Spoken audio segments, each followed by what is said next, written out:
जय श्री राधे कृष्ण।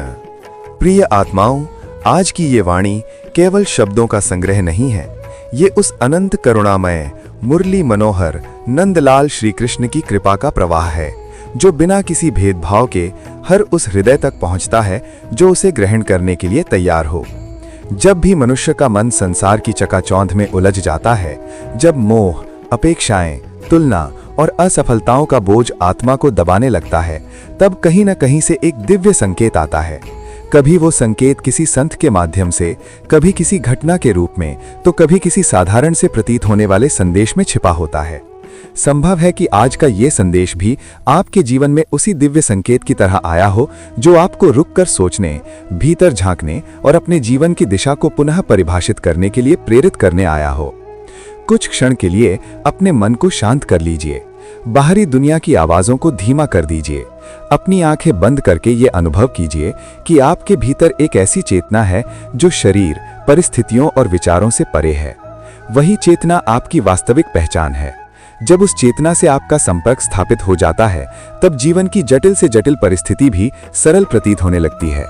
श्री कृष्ण कहते हैं कि मनुष्य को अपने जीवन के निर्णय दूसरों की अपेक्षाओं, समाज की दौड़ या तुलना के आधार पर नहीं, बल्कि अपनी आंतरिक क्षमता, परिस्थिति और ध्येय को देख कर लेने चाहिए।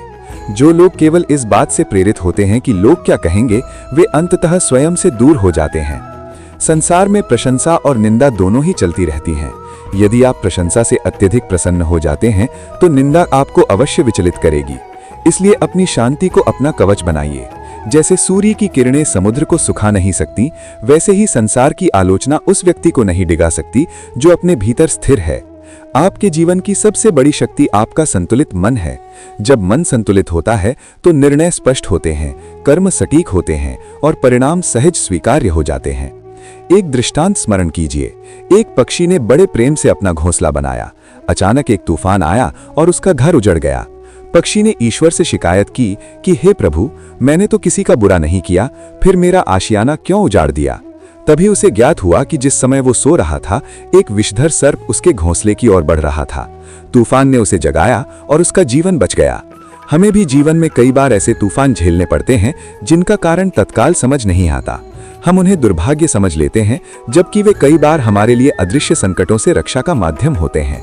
इसलिए जब जीवन में अचानक कुछ बिखर जाए, तो ये मत मान लीजिए कि सब कुछ समाप्त हो गया। संभव है कि वही बिखराव किसी बड़े विनाश से आपकी रक्षा कर रहा हो। मन की पीड़ा का बाहरी समाधान बहुत सीमित है। जब तक हम दूसरों को दोष देते रहेंगे, परिस्थितियों को कोसते रहेंगे, तब तक हम अपने भीतर की शक्ति को पहचान नहीं पाएंगे। समाधान बाहर नहीं, भीतर है। जब आप अपने मन को ईश्वर के चरणों में समर्पित करते हैं, तब आप ये स्वीकार करते हैं कि जीवन की हर घटना में कोई न कोई शिक्षा छिपी है। ये समर्पण पलायन नहीं है, ये आंतरिक शक्ति का जागरण है। समर्पण का अर्थ है कर्म करते रहना, परंतु परिणाम को लेकर अत्यधिक चिंता न करना। जब मन परिणाम की चिंता से मुक्त होता है, तब वो अधिक प्रभावी ढंग से कार्य कर पाता है। आज का समाज एक विचित्र स्थिति में खड़ा है। लोग मृत व्यक्ति को कंधा देने में गौरव महसूस करते हैं, पर जीवित और संघर्षरत व्यक्ति को सहारा देने में कतराते हैं। यदि हम अपने आसपास के लोगों की पीड़ा को समझने लगें, यदि हम किसी की सहायता केवल इसलिए करें कि वो मनुष्य है, तो समाज की अनेक समस्याएं स्वतः हल हो जाएंगी। परंतु सहायता तभी संभव है जब हमारे भीतर संवेदना हो। केवल बुद्धि से नहीं, हृदय से जीना सीखिए। भविष्य की चिंता में वर्तमान को मत खो दीजिए।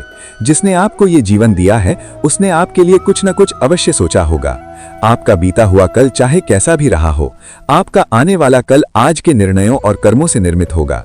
यदि आज आप सकारात्मक विचारों को पोषित करते हैं, अनुशासित जीवन जीते हैं और ईमानदारी से प्रयास करते हैं, तो भविष्य अवश्य उज्जवल होगा। समय की एक सुंदर आदत है, वो रुकता नहीं। दुख का समय भी गुजर जाता है और सुख का समय भी। इसलिए किसी भी परिस्थिति में स्वयं को खो मत दीजिए। मन स्वभाव से चंचल है। वो इंद्रियों के पीछे भागता है, तत्काल सुख की तलाश करता है और कठिन परिश्रम से बचना चाहता है। यदि आप हर निर्णय मन की तात्कालिक इच्छाओं के आधार पर लेंगे, तो पछतावा निश्चित है। इसलिए विवेक को अपना मार्गदर्शक बनाइए। जब आप बुद्धि के प्रकाश में निर्णय लेते हैं, तो धीरे धीरे मन भी अनुशासित हो जाता है। प्रारंभ में मन विरोध करेगा, परंतु निरंतर अभ्यास से वही मन आपका सहयोगी बन जाएगा। संसार में उन लोगों से मत डरिए जो आपके सामने सच बोलते हैं। वे लोग आपके सच्चे हितैषी हो सकते हैं। जो लोग सामने मधुर और पीछे कटु होते हैं, उनसे सावधान रहिए। सत्य कभी कभी कड़वा होता है, परंतु वो सुधार का मार्ग दिखाता है।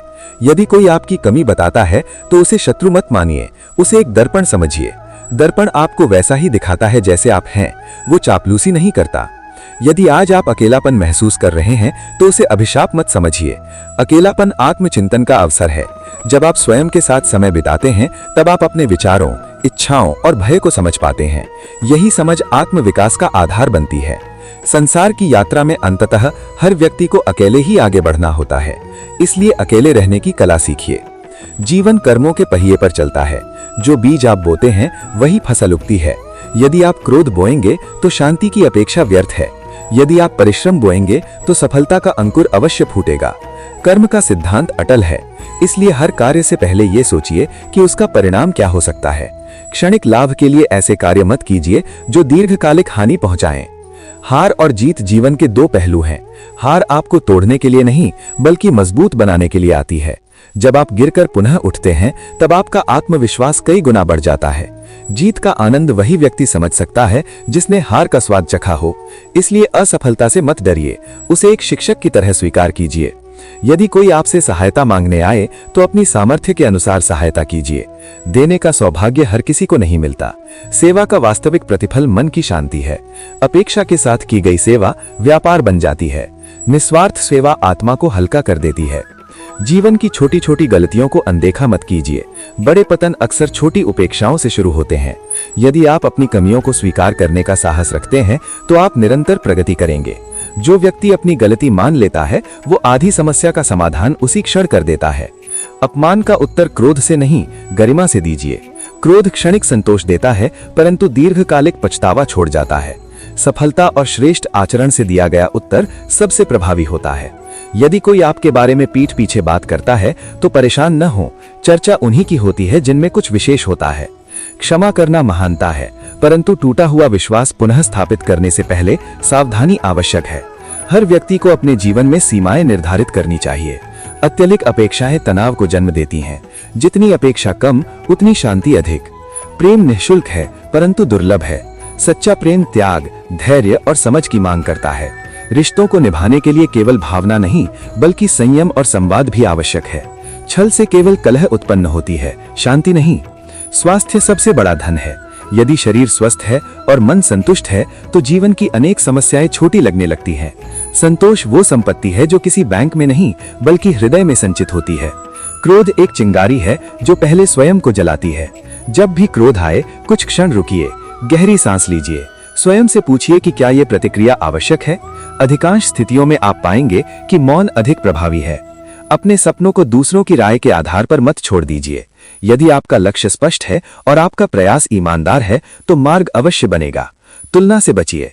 सूर्य और चंद्रमा दोनों महत्वपूर्ण हैं, परंतु वे अपने अपने समय पर ही प्रकाश देते हैं। हमारे भीतर निरंतर दो प्रवृत्तियों का संघर्ष चलता है। एक प्रवृत्ति हमें ईर्ष्या, क्रोध और अहंकार की ओर ले जाती है। दूसरी प्रवृत्ति प्रेम, दया और सत्य की ओर। अंततः वही प्रवृत्ति विजयी होती है जिसे हम अपने विचारों और कर्मों से पोषित करते हैं। यदि आप प्रतिदिन सकारात्मक विचारों को चुनते हैं, कृतज्ञता का अभ्यास करते हैं और ईश्वर का स्मरण करते हैं तो आपका जीवन प्रकाशमय होगा। जब आप ईश्वर की ओर एक कदम बढ़ाते हैं तो वो आपकी ओर अनेक कदम बढ़ाता है। स्मरण कीजिए कि ईश्वर दूरी में नहीं, भावना में बसता है।